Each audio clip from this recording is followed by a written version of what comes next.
விடுதலைப் பயணம். அதிகாரம் 10. வெட்டுக்கிளிகள். மேலும் ஆண்டவர் மோசேயை நோக்கி, நீ பார்வோனிடம் போ. நான் அவன் மனத்தையும் அவன் அலுவலரின் மனத்தையும் கடினப்படுத்தியதன் நோக்கம், என் அருஞ்செயல்களை அவன் முன்னிலையில் நிலைநாட்டுவதும், எகிப்துக்கு எதிராக நான் போராடி அவர்களிடையே நான் செய்த அருஞ்செயல்கள் பற்றி நீ உன் மக்களுக்கும் உன் மக்களின் மக்களுக்கும் விவரித்துச் சொல்வதும் ஆகும்.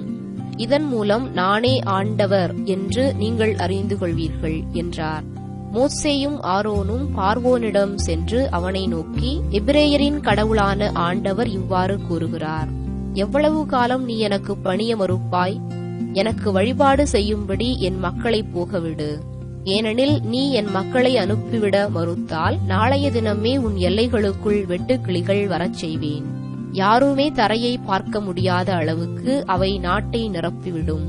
கல்மழைக்கு தப்பி உங்களுக்கென எஞ்சி நிற்பதை அவை தின்று தீர்க்கும். வயல்வெளியில் தளிர்விடும் உங்கள் மரங்கள் அனைத்தையும் அவை தின்றழிக்கும். உன் வீடுகளும் உன் அலுவலர் அனைவரின் வீடுகளும் எகிப்தியர் அனைவரின் வீடுகளும் அவற்றால் நிரம்பும். இது உன் தந்தையரும் உன் தந்தையரின் தந்தையரும் இந்நாட்டில் வாழத் தொடங்கிய நாள் முதல் இன்று வரை கண்டிராத ஒன்றாகும் என்றார். பின்னர் மோசே பார்வோனை விட்டகன்றார். பார்வோனின் அலுவலர் அவனை நோக்கி, எவ்வளவு காலம் இவன் நமக்கு கண்ணியாக அமைவானோ? தங்கள் கடவுளாகிய ஆண்டவருக்கு வழிபாடு செய்யும்படி அந்த மனிதர்களை நீர் அனுப்பிவிடும். எகிப்து அழிந்து கொண்டிருப்பது இன்னும் உமக்கு தெரியவில்லையா என்றனர். மோசேயும் ஆரோனும் பார்வோனிடம் அழைத்து கொண்டு வரப்பட்டனர்.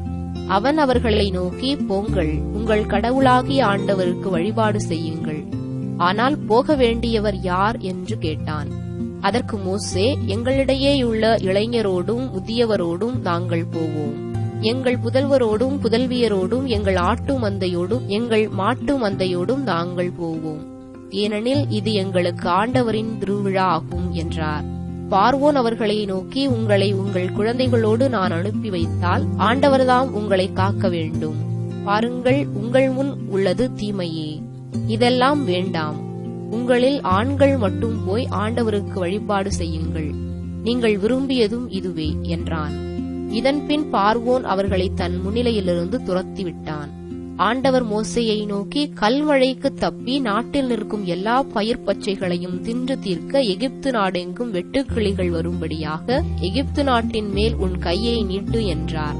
மோசே எகிப்து நாட்டின் மேல் தம் கோலை நீட்டவே ஆண்டவரும் அன்றைய பகல் இரவு முழுவதும் நாட்டில் கீழ்காற்று வீசச் செய்தார். காலையான போது கீழ்காற்று வெட்டுக்கிளிகளை கொண்டு வந்தது. மிக பெருந்திரளான வெட்டுக்கிளிகள் எகிப்து நாடெங்கும் வந்திறங்கி எகிப்தின் மூலை முடுக்கெல்லாம் பரவின. இதுபோன்று அதற்கு முன்போ பின்போ இருந்ததில்லை. அவை நாடெங்கும் நிரம்பிவிட்டதால் நாடே இருண்டு போயிற்று. கல்மழைக்கு தப்பி நாட்டில் நின்றிருந்த பயிர் பச்சை முழுவதையும் மரத்தின் பழங்கள் அனைத்தையும் அவை தின்றுவிட்டன.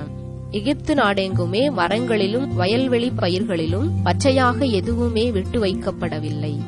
பார்வோன் மோசேயையும் ஆரோனையும் அவசரமாக அழைத்து அவர்களை நோக்கி, உங்கள் கடவுளாகிய ஆண்டவருக்கு எதிராகவும் உங்களுக்கு எதிராகவும் தவறு செய்துவிட்டேன். இந்த ஒரு முறையும் என் பிழையை பொறுத்து கொண்டு இந்த சாவையும் என்னிடமிருந்து அகற்றிவிடும்படி உங்கள் கடவுளாகிய ஆண்டவரிடம் வேண்டிக் கொள்ளுங்கள் என்றான். மோசேயும் பார்வோனிடமிருந்து அகன்று ஆண்டவரிடம் மன்றாடினார்.